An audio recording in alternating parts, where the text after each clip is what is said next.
జమాత్ ఉల్ ముజాహిదీన్ బంగ్లాలో షరియా చట్టం ఆధారంగా ఇస్లామిక్ రాజ్యాన్ని స్థాపించడమే లక్ష్యంగా పుట్టుకొచ్చిన ఉగ్ర సంస్థ.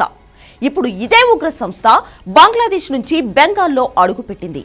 అంతేకాదు వక్ఫ్ సవరణ చట్టానికి వ్యతిరేకంగా జరుగుతున్న ఆందోళనలను ఆసరాగా చేసుకుని దేశంలో అలజడి సృష్టించడానికి కుట్రలు చేస్తున్నట్లు ఇంటెలిజెన్స్ రిపోర్టులు చెబుతున్నాయి.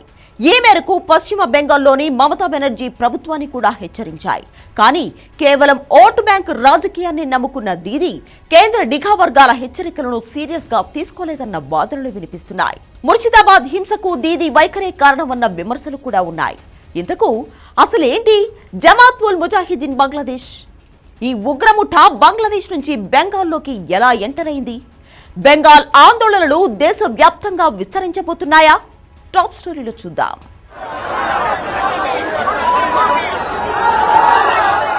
వక్ఫ్ సవరణ చట్టానికి వ్యతిరేకంగా దేశంలో చాలా చోట్ల నిరసనలు జరుగుతున్నాయి. కానీ వెస్ట్ బెంగాల్లో మాత్రం ఎప్పట్లానే హింసాత్మకంగా మారాయి. వక్ఫ్ బోర్డుల స్వయం ప్రతిపత్తిని, మత స్వేచ్ఛను హరిస్తాయని ఆరోపిస్తూ అక్కడ నిరసనలు ప్రారంభించారు. ముర్షిదాబాద్లో ఈ నిరసనలు హింసాత్మకంగా మారాయి. జంగీపూర్, ధులియాన్ ప్రాంతాల్లో నిరసనకారులు రైల్వే స్టేషన్లు, వాహనాలపై దాడులు చేస్తున్నారు. 3 హిందువులను ఇళ్లలోంచి లాక్కొచ్చి మరీ చంపేశారు. ఆ తర్వాత పరిస్థితులు మరింత దారుణంగా మారాయి. ఎప్పుడు ఏం జరుగుతుందో అన్న భయంతో 400 కుటుంబాలు ధులియాన్ నుంచి సమీపంలోని మాల్దా ప్రాంతానికి వలస వెళ్లినట్లు వెస్ట్ బెంగాల్ శాసనసభ విపక్ష నేత సువేందు అధికారి సోషల్ మీడియాలో తెలిపారు.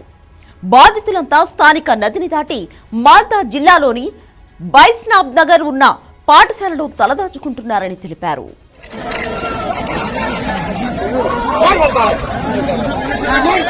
ముర్షిదాబాద్ లో పరిస్థితి ఎంత దారుణంగా ఉందో చెప్పడానికి బాధితులు వలస వెళుతున్న ఈ వీడియోలు చూస్తే చాలు. కానీ వక్ఫ్ సవరణ చట్టానికి వ్యతిరేకంగా దేశంలో ఎక్కడా లేనంత హింస వెస్ట్ బెంగాల్లోనే ఎందుకుంది? ఈ ప్రశ్నకు సమాధానం ఆ రాష్ట్ర ముఖ్యమంత్రి మమతా బెనర్జీ చేసిన ఒక ప్రకటనే. వక్ఫ్ సవరణ బిల్లును పశ్చిమ బెంగాల్లో అమలు చేయబోమని, మతపరమైన విభజన రాజకీయాలను సహించబోమని దీదీ ప్రకటించారు. ఇది ముస్లింల ఆందోళనలకు ఆజ్యం పోసిందన్న అభిప్రాయాలు వ్యక్తమవుతున్నాయి. 2019 సిఏఏ సమయంలోనూ బెంగాల్లో నిరసనలు తీవ్ర హింసాత్మకంగా మారాయి. ఇప్పుడు కూడా అలా జరుగుతుందని తెలిసి దీదీ రెచ్చగొట్టే వ్యాఖ్యలు చేశారనేది విశ్లేషకుల మాట. బెంగాల్లో ముస్లిం జనాభా గణనీయంగా ఉంటుంది. 2011 జనాభా లెక్కల ప్రకారం ఆ రాష్ట్రంలో ముస్లింలు మొత్తం జనాభాలో సుమారు 27% మంది ఉన్నారు. ప్రస్తుతం ఆ లెక్క 30% వరకు ఉంటుందని అంచనా. ముస్లింలు ఒకప్పుడు Congress party vote bank. Congress నేతగా రాజకీయాల్లో ఎదిగిన మమతా బెనర్జీ సొంత పార్టీ పెట్టుకోవడంతో వారంతా ఆమె వైపు వెళ్లారు. వారి మద్దతు కాపాడుకోవడానికి మమత చేయగలిగిందంతా చేస్తుంటారు. ఇప్పుడు వక్ఫ్ బిల్ ఆమెకు మరో ఆయుధంగా దొరికింది అనే వారు ఉన్నారు.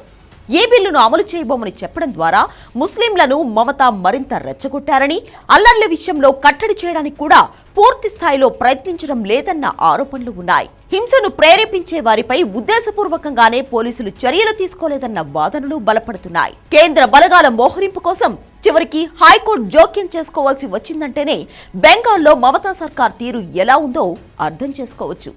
కానీ సమస్య కేవలం బెంగాల్ కాదు, అంతకు మించి జరగబోతుందని ఇంటెలిజెన్స్ వర్గాలు అనుమానిస్తున్నాయి. ఎందుకంటే ఈ వ్యవహారంలో ఉగ్ర శక్తులు చొరబడుతున్నాయి కాబట్టి. వక్ఫ్ సవరణ చట్టానికి వ్యతిరేకంగా జరుగుతున్న నిరసనలపై ఉగ్ర కన్ను పడింది. భారత్లో ఇలాంటి ఒక అవకాశం కోసమే ఎదురు చూస్తున్న పాకిస్తాన్, బంగ్లాదేశ్ ఉగ్రశక్తులు బెంగాల్లో ఎంట్రీ ఇచ్చాయని నిఘా వర్గాలు అనుమానిస్తున్నాయి. వాటిలో జమాత్ ఉల్ ముజాహిదీన్ బంగ్లాదేశ్ పేరు బలంగా వినిపిస్తోంది. గతంలో బెంగాల్లో దాడులు నిర్వహించిన ఇస్లామిస్ట్ ఉగ్రవాద సంస్థ జేఎంబీ మళ్లీ క్రియాశీలంగా మారుతోందని నిఘా వర్గాలు హెచ్చరిస్తున్నాయి. బంగ్లాదేశ్ సరిహద్దు వెంబడి ఉన్న 7 జిల్లాల్లో మాడ్యూళ్లు ఏర్పాటు చేసి మదర్సాల ద్వారా యువకులను రిక్రూట్ చేసుకుంటున్నట్లు సమాచారం. ప్రత్యేకంగా ముర్షిదాబాద్, మాల్దా జిల్లాలు జేఎంబీ కార్యకలాపాలకు కేంద్రంగా మారుతున్నట్లు నిఘా వర్గాలు పేర్కొన్నాయి. 2019లో సిఏఏ వ్యతిరేక అల్లర్లలో ఉపయోగించిన వ్యూహాలనే ఇప్పుడు కూడా అమలు చేస్తున్నట్లు తెలుస్తోంది. ఈ విషయమై మమతా బెనర్జీని హెచ్చరించినా సరైన చర్యలు తీసుకోలేదని బీజేపీ ఆరోపిస్తోంది. నేషనల్ ఇన్వెస్టిగేషన్ ఏజెన్సీతో విచారణ జరిపించాలని డిమాండ్ చేస్తుంది.